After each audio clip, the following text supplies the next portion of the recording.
कुछ स्वादिष्ट है बनाना तो playrecipes.com पे जरूर है आना। बहुत समय पहले की बात है। अम्बावती में एक राजा राज्य करता था। वह बड़ा दानी था। उसी राज्य में धर्मसेन नाम का एक और बड़ा राजा हुआ। उसकी 4 रानियां थी। एक थी ब्राह्मण, दूसरी क्षत्रिय, तीसरी वैश्य और चौथी शूद्र।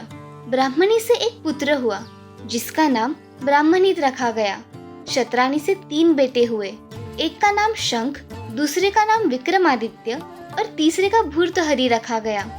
वैश्य से एक लड़का हुआ जिसका नाम चंद्र रखा गया। शूद्राणी से धन्वंतारी हुए। जब वे लड़के बड़े हुए तो ब्राह्मणी का बेटा घर से निकल पड़ा और धारापुर आया। हे राजन, वहाँ के राजा आपके पिता थे।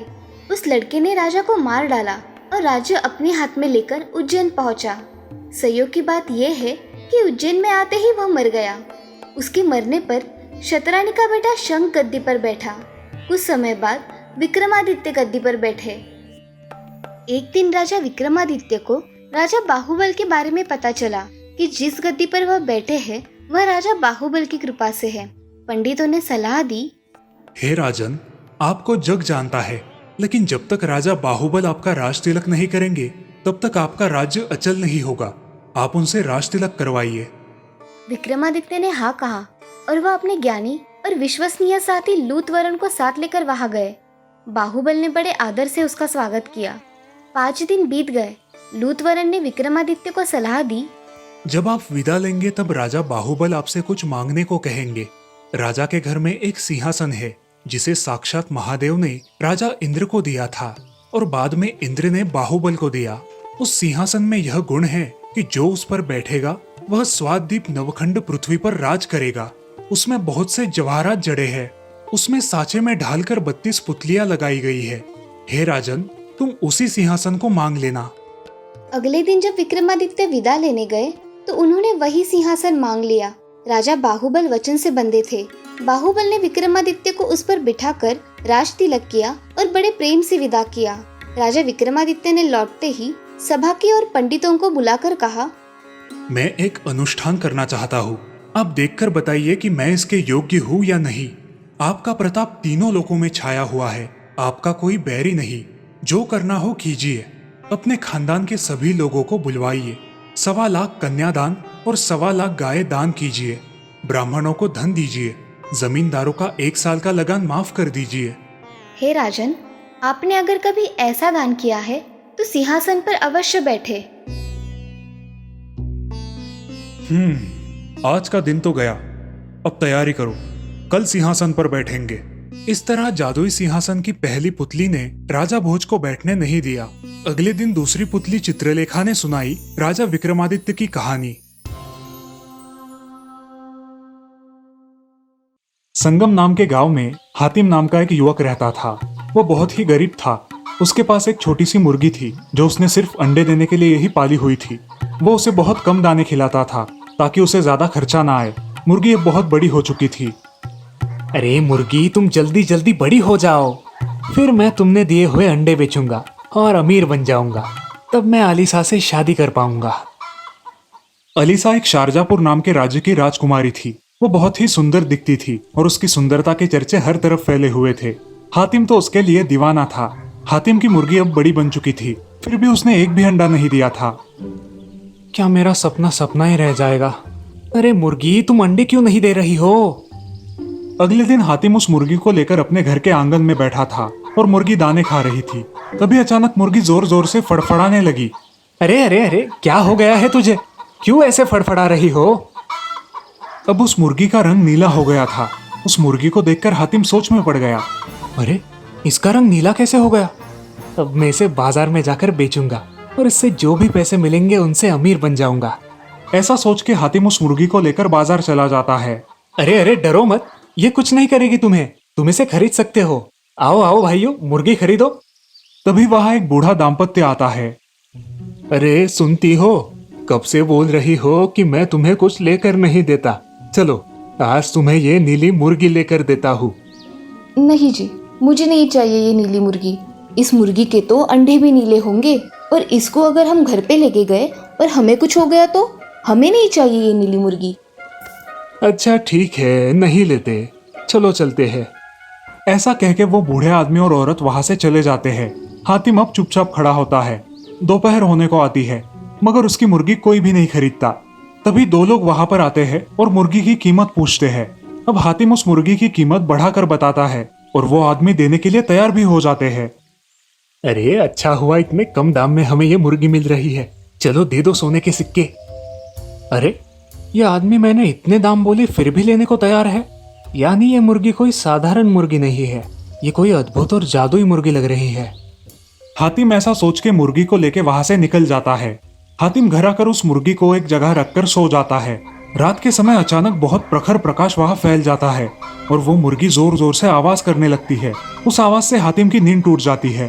हातिम अब फैले हुए प्रकाश को देखता ही रहता है और तभी मुर्गी एक भगवान में परिवर्तित होती है। हातिम उसे देखता ही रहता है। हातिम, तुमने मेरी बहुत सेवा की है, मांगो, तुम्हें क्या चाहिए? आप जो भी देंगे वो मंजूर होगा, मगर मुझे अलीसा से शादी करनी है।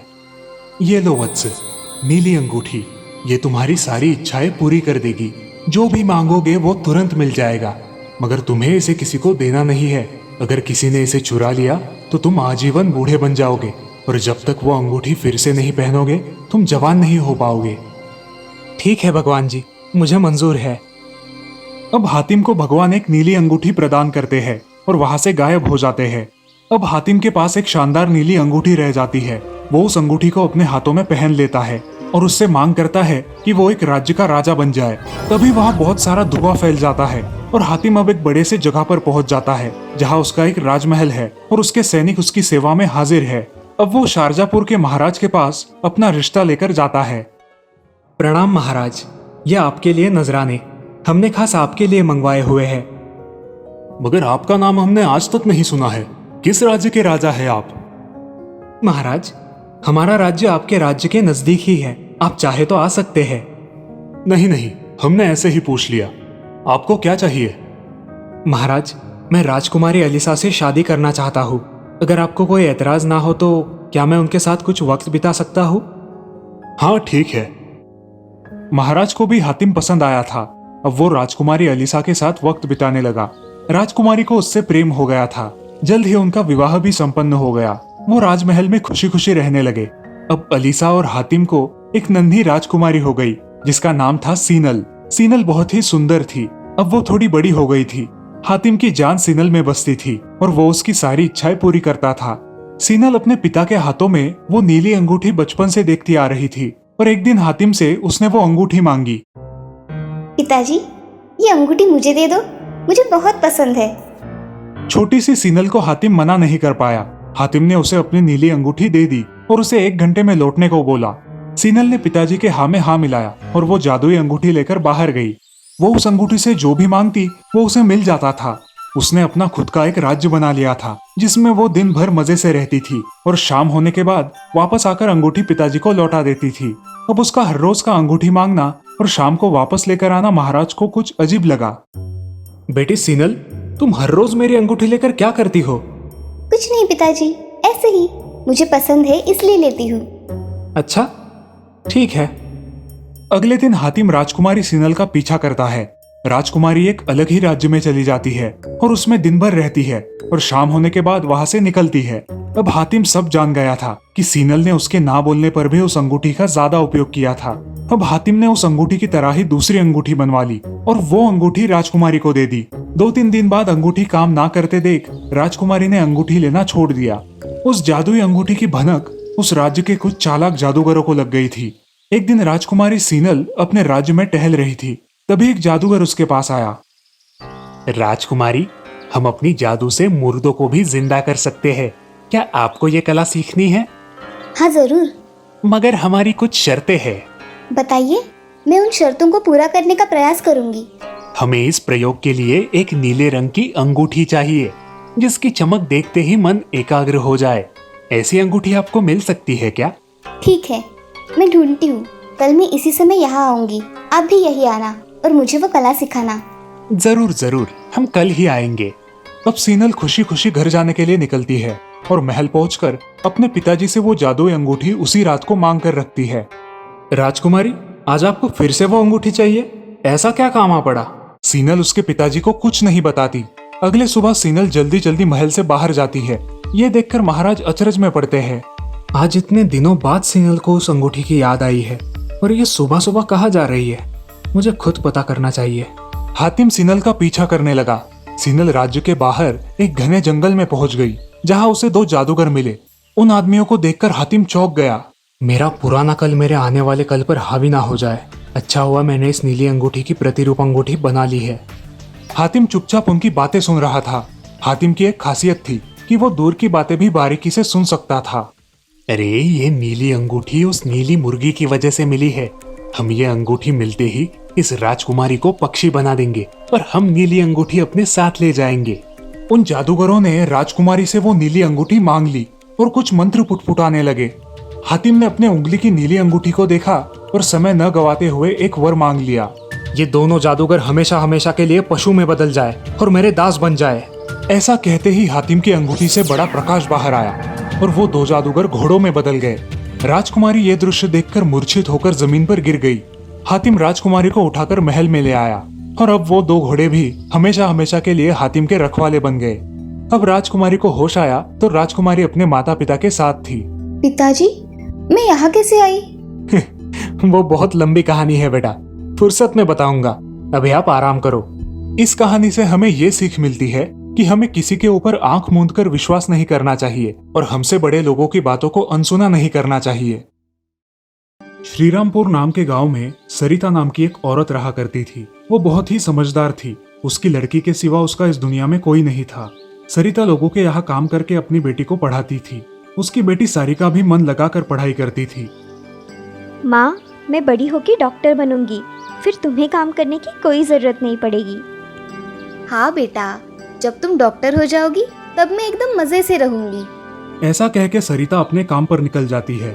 वो सारे गांव में काम किया करती थी तो उसकी बेटी सारिका घर रहकर अपनी पढ़ाई पूरी करती थी। एक दिन सरिता को घर लौटने में देर हो जाती है। वो जल्दी जल्दी काम खत्म करके घर जाने के लिए निकलती है। रास्ते में एक हैंडपंप के पास गांव के कुछ लड़के दिखाई देते हैं जो एक लड़की को छेड़ रहे होते हैं। सरिता को देखकर वो लड़के डर जाते हैं। आंटी बचाओ, ये लड़के मुझे परेशान कर रहे हैं। क्या चल रहा है यहाँ पर? क्यों उस लड़की को परेशान कर रहे हो? कुछ नहीं आंटी, हम कुछ नहीं कर रहे थे। हाँ, मुझे पता है क्या कर रहे थे। हाथ छोड़ो उसका।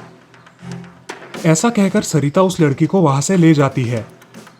इस सरिता आंटी का कुछ ठिकाना लगाना पड़ेगा। हाँ सच में यार, पिछली बार भी यही बीच में आई थी। इसको रास्ते से हटा देंगे तो हमें कोई भी नहीं रोकेगा। बाकी के लड़के राजू के हाँ में हाँ मिला देते हैं और सब मिलकर एक योजना बनाते हैं। अगले दिन जब सरिता शाम को घर जा रही होती है तब राजू और उसके दोस्त पीछे से आकर सरिता पर हमला कर देते हैं। इसमें सरिता अपने प्राण गंवा देती है। वो हैंडपंप के पास पड़कर मर जाती है। दूसरी ओर सारिका अपनी माँ की राह देख देख कर रो रही होती है। तभी सरिता उठकर खड़ी हो जाती है और अरे, मुझे क्या हुआ है? मुझे सिर्फ लगा ही तो है। घर जाती हूँ, बहुत देर हो गई है। सारिका राह देख रही होगी। तभी उसकी नजर अपनी लाश पर जाती है। अरे, ये तो मैं हूँ। मैं यहाँ पर क्यों पड़ी हूँ? वो अपनी लाश को हाथ लगाकर देखती है तब उसे समझ आ जाता है कि वो मर चुकी है। जिसने भी मुझे मारा है मैं उसे नहीं छोड़ूंगी। ऐसा कह के सरिता अपने घर चली जाती है। घर में सारिका अपनी माँ की राह देखते देखते रो रही होती है। मैं किसी को नहीं छोड़ूंगी। मेरी बेटी के आंसुओं का बदला लूंगी। अगले दिन सारे गांव वाले हैंडपंप के पास जमा हो जाते हैं और उन्हें वहां सरिता की लाश मिलती है। अरे ये तो सरिता है, इसे किसने मारा? बेचारी की छोटी बेटी है। इसकी तहकीकात पुलिस करेगी। पुलिस पोस्टमार्टम करके बॉडी गांव वालों के हवाले करते हैं। चलो हम इसका अंतिम संस्कार करते हैं। अगले दिन शाम को राजीव गांव के हैंडपंप के पास से गुजर रहा होता है। तभी उसे कुछ आवाजें सुनाई देती है। वो रुक जाता है। कौन है? सामने आओ। मारते हुए तो डर नहीं लगा, अब डर लग रहा है। कौन हो तुम? सरिता आंटी तो नहीं? हाँ, मैं सरिता हूँ। तुमने मुझे क्यों मारा? क्या बिगाड़ा था मैंने तुम्हारा? कुछ नहीं, वो आप हमें हमेशा टोकती थी ना, इसलिए हमें माफ कर दो आंटी। अब तो मैं मर चुकी हूँ। कल तो तुम किसी भी लड़की को छेड़ सकते हो। क्यों? सही कहा ना मैंने? माफ कर दो ना आंटी, आज से किसी लड़की को नहीं छेड़ेंगे। अब तो मैं बदला लूंगी, मेरी मौत का। ऐसा कह के भूत राजू को मार डालती है और उसका शरीर गांव के बाहर फेंक देती है। अगले दिन गांव की औरतें पानी भरने के लिए हैंडपंप पर आती है तो वहाँ उन्हें खून पड़ा हुआ दिखता है। अरे ये सब उस सरिता ने ही किया होगा, लगता है अब वो भूत बन गई है। अरे कुछ भी, ऐसे कैसे होगा? कोई जानवर आया होगा गांव में। तभी कुछ गांव वाले राजू की लाश गांव में लाते हैं। सारे गांव के लोग अब उस हैंडपंप से पानी भरना बंद कर देते हैं। ऐसे ही 2-3 दिन बाद राजू के साथी कैलाश, राजेश और रवि एक जगह पर बातें कर रहे होते हैं। अरे राजीव ने सरिता आंटी का खून किया इसीलिए उसको मार डाला, हमें डरने की कोई जरूरत नहीं है। एक दिन कैलाश रात को गांव से जा रहा था। वो हैंडपंप के पास आते ही उसे डरावनी आवाजें सुनाई दी। तो कौन है? ऐसी डरावनी आवाजें कौन निकाल रहा है? क्यों, अब आवाज़ों से डर लगता है? मारते वक्त डर नहीं लगा क्या? मैंने किसी को नहीं मारा। अब देखो मैं तुम्हारा क्या हाल करती हूँ। मुझे मारा था ना? प्लीज सरिता आंटी, मुझे माफ कर दो। माफी? और तुम्हें किस मुंह से माफी मांग रहे हो? प्लीज प्लीज माफ कर दो। सरिता कैलाश को भी मारकर उसकी लाश गांव के बाहर फेंक देती है। अब गांव वाले समझ जाते हैं कि ये सब सरिता ही कर रही है। हम ऐसा करते हैं कि गांव के पंडित जी को पूछ के देखते हैं, क्या हो रहा है सब पता चल जाएगा। सरपंच जी गांव के पंडित को उनके घर बुलाते हैं। पंडित जी उनके घर आते हैं। नमस्ते सरपंच जी, बुलाया आपने? नमस्ते पंडित जी, इस गांव में जो खून हो रहे हैं उनके पीछे क्या राज है वो समझना था। सरपंच जी मुझे थोड़ा समय दीजिए, मैं आपको बताता हूँ। ऐसा कह के पंडित जी आंखें बंद कर लेते हैं और 15 मिनट बाद आंखें खोलते हैं। सरपंच जी, हमारे गांव की सरिता नाम की औरत का हैंडपंप के पास खून हुआ था। सरिता का भूत अब सरिता के हत्यारों का बदला ले रहा है, लेकिन इसे रोकने के लिए हमें क्या करना होगा? कोई तो उपाय होगा। है, मगर सरल नहीं। हमें इस गांव में शांति के लिए पूजा का आयोजन करना होगा और उन बचे हुए खूनियों को जल्द से जल्द सलाखों के पीछे डालना होगा। ये काम अब आपका। जब उन्हें जेल में डालोगे, बाद में हम ये पूजा करेंगे। इससे हमारी पूजा सफल होगी और सरिता की आत्मा को शांति मिलेगी। उसकी बेटी को किसी अच्छे अनाथ आश्रम में डाल देंगे। अब सारे गांव वाले मिलकर बचे हुए खूनियों को ढूंढ कर निकालते हैं और उन्हें पुलिस के हवाले करते हैं। वे लोग सरिता की बेटी को भी एक अच्छे अनाथ आश्रम में दाखिल करते हैं। अब सरिता का बदला पूरा हो जाता है और उसकी आत्मा मुक्त हो जाती है। वो भूतिया हैंडपंप भी अब साधारण हो जाता है और गांव वाले हंसी खुशी रहते हैं। इस कहानी से हमें ये सीख मिलती है कि बेवजह किसी को परेशान करना बहुत महंगा पड़ सकता है। काशी नाम के एक गांव में राजू नाम का एक आदमी होटल में काम किया करता था। वो हर प्रकार के व्यंजन अच्छे से बना लेता था। खास करके वो बिरयानी और बिरयानी के सारे प्रकार बहुत अच्छे से बनाता था। राजू के हाथों में जैसे जादू ही था। सभी लोगों को राजू के हाथ की बनाई बिरयानी बहुत पसंद थी। उस होटल का मालिक चंदन बहुत ही लालची और शातिर था। वो अपनी मीठी मीठी बातों से दूसरों को फंसाता और पैसे ऐंठता था। उसका होटल अब बहुत अच्छी तरह से चलने लगा था। इसकी वजह से चंदन राजू पर बहुत खुश था। ग्राहकों की ज्यादा बिरयानी की मांग देखकर चंदन राजू को ज्यादा बिरयानी बनवाने को बोलता और राजू से बहुत ज्यादा काम करवाता था। एक दिन राजू को बहुत तेज बुखार आया और उसके पास खुद का इलाज करने के लिए भी पैसे नहीं थे। सुनो, तुम होटल जाकर सेठ जी से कुछ पैसे मांग कर लाओ, बाद में वो मेरी तनख्वाह से काट लेंगे। ठीक है।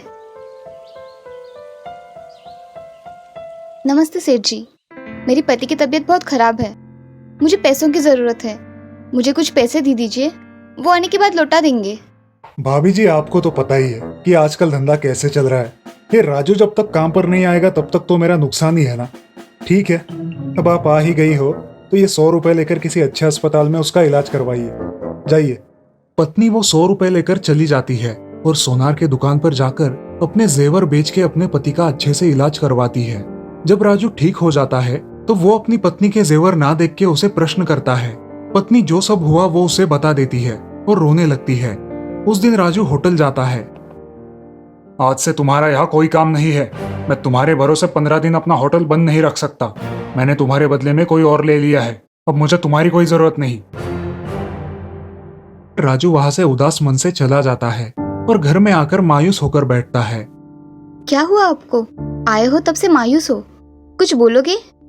अरे जरा चुप भी रहो, यहाँ मेरी नौकरी चली गई है और तुम मायूस होने की बात कर रही हो। क्या आपको उन सेठ जी ने निकाल दिया? आप इतनी मेहनत करते थे, उसके बावजूद उन्होंने निकाल दिया? हाँ, अब मेरे पास तो पैसे भी नहीं है, क्या करूं? और यहाँ पर जल्दी नौकरी भी नहीं मिलेगी। मेरे मन में एक अच्छी कल्पना आई है। अगर हम बिरयानी बनाकर बेचेंगे तो हमारी बिरयानी सबको पसंद आएगी और आपको नौकरी करने की भी चिंता नहीं होगी। वैसे भी आपके हाथों का स्वाद तो लोगों को पता ही है। सब बातें सही है भाग्यवान, लेकिन पैसे कहाँ से लाएंगे? पत्नी ने अपने बचाए हुए पैसे निकाले और राजू से बोली, ये लीजिए, अब तो कोई चिंता नहीं है ना, इससे हमारा काम हो जाएगा। पत्नी की ये कल्पना राजू को पसंद आती है। वो एक ठेला किराए पर लेता है और पहले दिन एक बर्तन भर के बिरयानी बनाता है। बाजार में एक जगह ठेला लगाकर वो बिरयानी बेचने बैठता है। उसके बिरयानी की सुगंध इतनी अच्छी आती है कि सब लोग उसकी बिरयानी खरीदने के लिए दौड़ पड़ते हैं।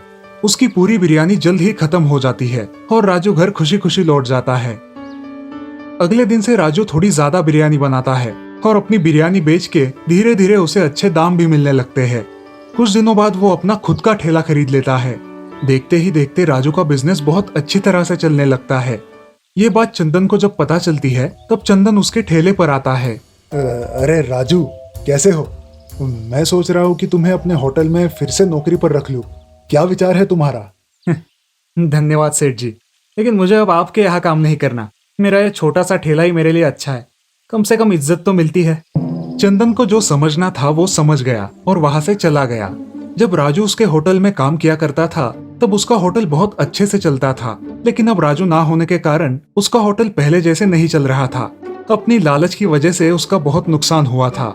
इस तरफ अब राजू एक बड़े होटल का मालिक बन गया था। अब उसके पास सब कुछ था और वो गरीब लोगों की मदद भी करने लगा था। राजू अपने गांव में बिरयानी वाला राजू इस नाम से बहुत प्रसिद्ध हो गया। तो दोस्तों, इस कहानी से हमें ये सीख मिलती है कि हमें खुद के स्वार्थ के लिए दूसरों का शोषण नहीं करना चाहिए।